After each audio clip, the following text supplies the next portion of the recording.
matinding seguridad nga ang binibigay ng NCIA kay Victor dahil na nga rin sa alam nga nila na malaking posibilidad nga na darating ang mga Zapras at atakihan nga sila. Kaya naman naninigurado nga sila na hindi nga makakatakas nga itong si Victor. Ngunit hindi na nga rin magpapaawad nga ang mga Zapras dahil pinangako na nga nito ni Mariano kay Deborah na iuuwi na nga niya ang kanilang anak. Kaya naman dahil dito, inuutos na nga nito ni Mariano na kung sino man nga raw ang humarang sa kanila ay tapusin na nga nila.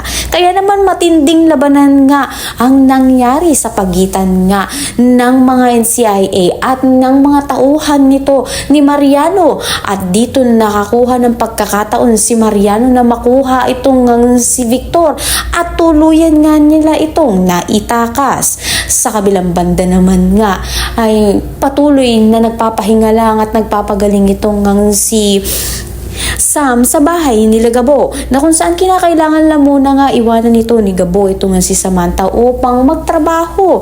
Ngunit sa kanyang paglabas ng kanilang bahay nakita nga niya ang mga kalalakihang naghahanap sa babae.